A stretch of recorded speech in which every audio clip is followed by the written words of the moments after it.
réinvente le téléphone cellulaire. On met un ordinateur dedans, on met l'Internet dedans. On rend nos téléphones cellulaires tellement utiles que vous n'avez plus jamais besoin de venir au bureau. Il envoie des courriels, des messages textes, peu importe comment vous communiquez, le summum de l'individualisme dans un seul appareil qui tient dans une main.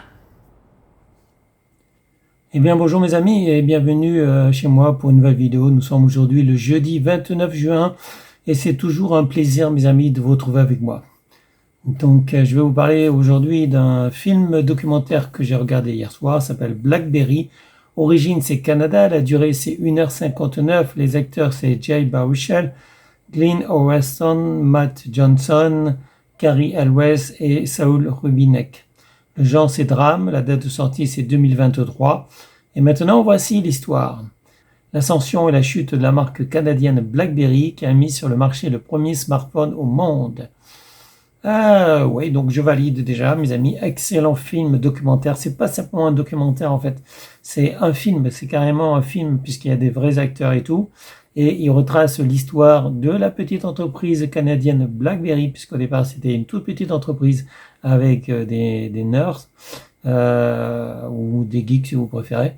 Donc c'est des jeunes, on va dire talentueux, mais qui savent pas gérer une entreprise. Voilà, qui savent pas du tout gérer une entreprise, qui connaissent pas la loi du marché et qui se font avoir bien sûr.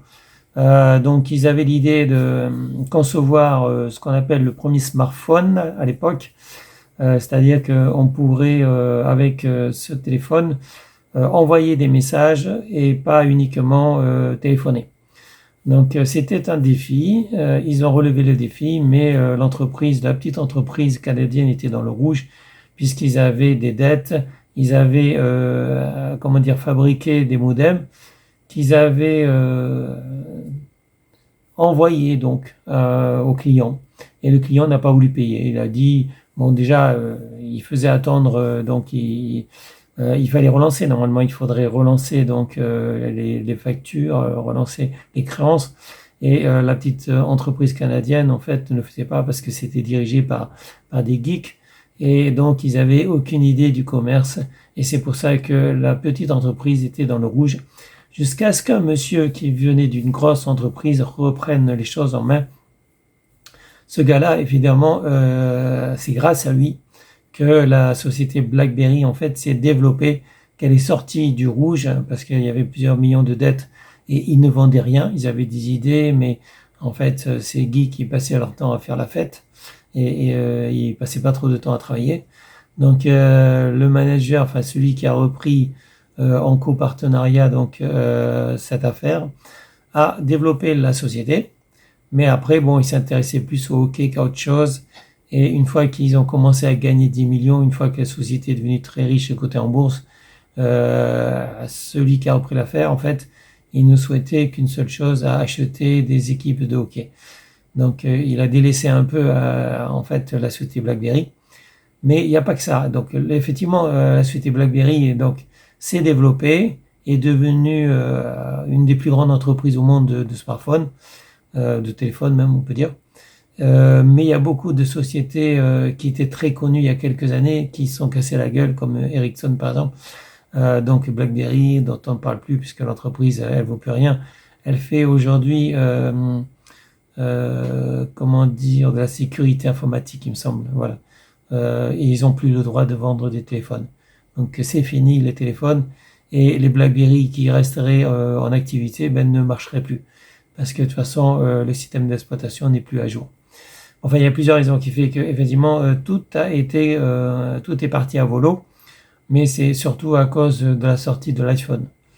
Donc voilà, c'est l'iPhone qui a fait couler beaucoup de téléphones, notamment les fameux BlackBerry, ces petits téléphones où on pouvait envoyer des messages, vous pouvez téléphoner, envoyer des messages et tout, à l'aide du clavier qui était incorporé justement sur le téléphone. Donc c'était pas un téléphone numérique, on va dire. C'était un vrai téléphone avec des vrais boutons. Ça faisait du bruit quand on tapait dessus. Et c'était un peu la marque de fabrique de BlackBerry. Donc BlackBerry a eu ses heures de gloire. Bon, BlackBerry, je suppose que tout le monde sait, c'est pas un scoop de dire que c'est fini, que BlackBerry est mort. iPhone, par contre, donc Apple et iPhone est toujours là. Tant mieux pour eux. Les iPods, par contre, non, normalement, non, c'est fini. Il y a beaucoup de choses qui ont disparu, mais en fait, c'était une époque, mes amis, c'était une époque. Et justement, ce film permet de retracer cette époque, de nous faire revivre tout ça. Et franchement, ça vaut le coup. On n'imagine pas ce qui s'est passé, on n'imagine pas tout ce qui s'est passé, tous les défis qu'ils ont dû relever, cette petite société BlackBerry. Et il a fallu donc que la société BlackBerry emploie, comment dire, débauche plutôt des employés, des techniciens très talentueux de Google et de Microsoft et d'autres entreprises pour effectivement relever des défis qui étaient presque insurmontables à l'époque en tout cas. Donc BlackBerry, c'est vrai que c'était touchant. Franchement, c'est une aventure. C'est une aventure peut-être un peu triste parce que c'est fini. Mais revoir ce film et voir ce qu'ils ont fait, par quoi ils sont passés. Donc tout l'argent qu'ils ont gagné, tout l'argent qu'ils ont perdu. Bon, il y en a un, c'est Doug, qui s'en est bien sorti, alors que c'était le plus clown, celui qui voulait travailler le moins, on va dire. Et lui qui a été plus ou moins viré, il est parti avec ses actions. Il a revendu ses actions avant que les actions ne valent plus rien. Et maintenant, il est hyper riche. C'est un riche, mais très discret. Mais c'est aussi un clown. Voilà, bon, bref.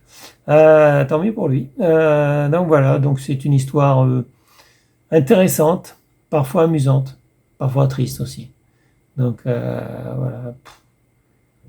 Que de choses il s'est passé dans cette société BlackBerry, mes amis. Oh, je ne peux pas tout vous raconter. Je vous invite à voir ce film. BlackBerry, c'est vraiment un film incroyable. C'est vraiment stupéfiant de voir par où ils sont passés. Je crois que j'avais vu un film sur Apple aussi à un moment donné. Je pense que c'est une bonne chose de faire des films sur ces grandes entreprises de la tech, enfin de la high-tech plutôt. C'est une bonne chose parce qu'on a tous envie de voir comment Bill Gates, comment dire, j'ai oublié le PDG d'Apple, enfin je me rappelle plus son nom, mais j'ai vu le film déjà. Et en fait, tous ces grands, d'ailleurs sur Facebook, c'est Matt, je sais plus comment il s'appelle.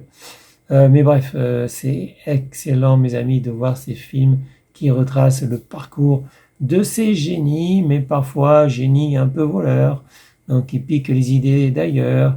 Voilà, bon, enfin, je parle pas de BlackBerry, hein, je parle pas de BlackBerry, je parle d'une autre société. Voilà, mais bon. En tout cas, mes amis, ça a été un plaisir pour moi de regarder ce film et je vous invite vraiment à le voir, je le valide. Et ça sera tout pour aujourd'hui. Je vous souhaite à tous une bonne journée, restez en sécurité, portez-vous bien et je vous dis à bientôt pour une prochaine vidéo.